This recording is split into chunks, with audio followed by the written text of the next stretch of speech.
This video is presented by Western and Southern Financial Group, a game plan for your financial future. Every great team starts with a strong foundation, and your future should too. With life insurance built like a championship roster, Western and Southern helps protect what matters most so you can focus on winning today while planning for tomorrow. Whether you're just starting out your journey, building your dynasty, or ready to retire like a champion, Western and Southern has the right play for your life stage. Visit westernsouthern.com to get your free life insurance quote today. Western and Southern, built to win. Jaguars are traveling to Tennessee to take on the Titans. Now, this one has some big-time implications for the playoffs. Jacksonville clinches the AFC South if they win this game. So regardless with what happens in Houston, if they are able to beat the Titans, they will win the AFC South. So we know that they will win the division there. Jacksonville still has a chance to clinch the 1 seed as well if they win this game, but that also requires Denver and New England to lose. So it's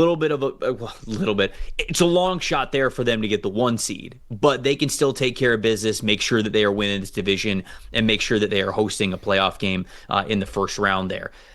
Talk to me about the Titans, though. They have been playing well in some areas over the last month and a half. What can the Titans bring to the table that they might be able to spoil the Jags winning this division and winning this game? The Titans' offense has been better lately. The offensive line, the pass protection has played better. They've run the ball with Tony Pollard, especially better on the ground, and it just really comes down to them staying in this game comes down to Cam Ward and whether or not he can either get hot and make those big-time throws or if he's going to commit all those turnover-worthy plays like he did last week. 2 weeks ago against Kansas City in that win, he had by far his best game of the year. Last week against the Saints, one of his worst, 5 turnover-worthy plays. There were some upside flashes, but it's just not consistent enough. You have to protect the football, and the big problem is Jacksonville has really played elite coverage down the stretch this season. You know how big a fan I am of their secondary. Guys like Monteric Brown stepping up, Andrew Wingard and Antonio Johnson at safety have been really good, and even with losing Jordan Lewis to injury for the rest of the season, I think they're going to be okay because this has been an outstanding group effort from this team. You see the number of guys there that have 70-plus coverage grades. Greg Newsome coming in from Cleveland. He's played solid football once he got used to the system, and you look at since week 11 as a team, the Jaguars are second in coverage grade, they're first in yards per attempt allowed, they're first in explosive pass rate allowed, and they're second. They've got the second most interceptions. That last number is going to be the big thing. They've been turning over opposing quarterbacks all season. Cam Ward has to protect the football first and foremost to keep the Titans in this game against what's very quietly been an elite secondary this season.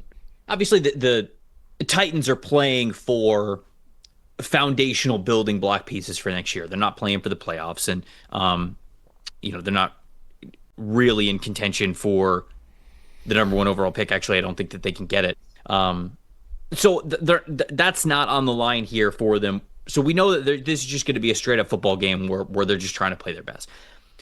I am more concerned about Jacksonville's side of things and what we're going to see from them against the Titans, specifically in the run game, because I love what Liam Cohen's been doing with this offensive line, how cohesive and how well coached they seem to be playing. I love what they're doing with their receivers with Parker Washington and Jacoby Myers and how they're utilizing Brian Thomas Jr. sort of within that wide receiver group, not just making him the sole emphasis like it was at the beginning of the season.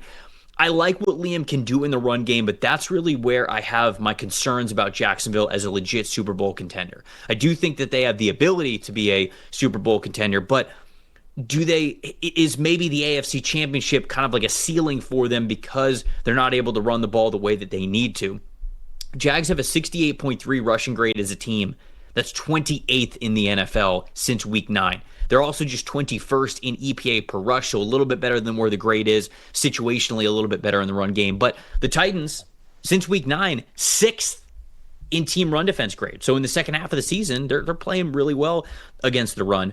I'd love to see a really good day on the ground from Jacksonville. And perhaps they just don't have the backs that they want right now at this point in the season to be able to have that explosive type of rushing attack. But it at least has to be good enough to be complimentary, because you can't become one-dimensional when you get into the playoffs. You might be able to win 1 game, maybe 2, but when we talk about you as a legit Super Bowl contender, the Jags have to be a lot better on the ground than they have been. I have a lot of faith in Liam Cohen as a run game type of offensive mind and offensive play caller, and so I do think that it's possible.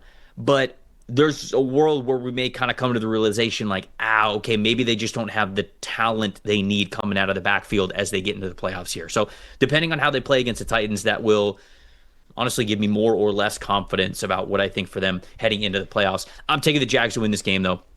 I'm going to go 28-20 as the final score here. I think that this could be a fun one because Tennessee is playing better than I think some people would give them credit for. But I do think that Jacksonville ends up winning this game. Agreed. I think it'll be competitive. I have it Jacksonville 24-17. Just a couple of guys on that Titans defense I want to point out. You mentioned their run defense. Cedric Gray, the linebacker, leads all linebackers in run defense grade. Kevin Winston Jr., the rookie safety, leads all safeties in run defense grade. And the second-year defensive tackle, Tavondre Sweat, is fifth among all defensive tackles in run defense grade. The middle of that defense is really coming together nicely. I think a big focus in the offseason for Tennessee defensively is going to be finding some edge rushers and fixing that secondary, but their run defense is really good. It's coming along nicely with all these young guys.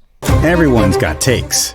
Numbers have truth. And the truth is, most people are betting with emotion. Sportsbooks feed on it. TikTok gurus sell it. The hype machine runs on it. That's how you lose. PFF is different. You're betting with winning data. The same data trusted by all 32 NFL teams and the sharpest minds in the game. PFF betting tools take every prop, every matchup, every angle, and run them through our custom models. Built on the best football data in the world. What comes back is your edge. Simple, sharp, and built to win. Want to go deeper? PFF puts a pro-level analytics department in your hands, giving you the same insights teams use to find every advantage. Build your game plan with matchup analysis. Project every snap, every matchup, and every edge before kickoff. Because the smartest plays start long before Sunday. Hit rates show how a player performs against their prop and against defenses built the same way. It's the data that gives you real confidence in every pick. Next, Key Insights translates PFF data into the story behind every matchup, giving you the why that powers your bets. From coverage schemes to defensive looks, it's the context that turns raw numbers into winning decisions. When you're ready to take action, filter through every prop on the market and focus on the opportunities that matter, by game, matchup, or value. Then, shop for the best available line in your area and tap your book of choice to place the bet instantly. Everyone's got takes, but now you've got truth. Bet with data, win with PFF.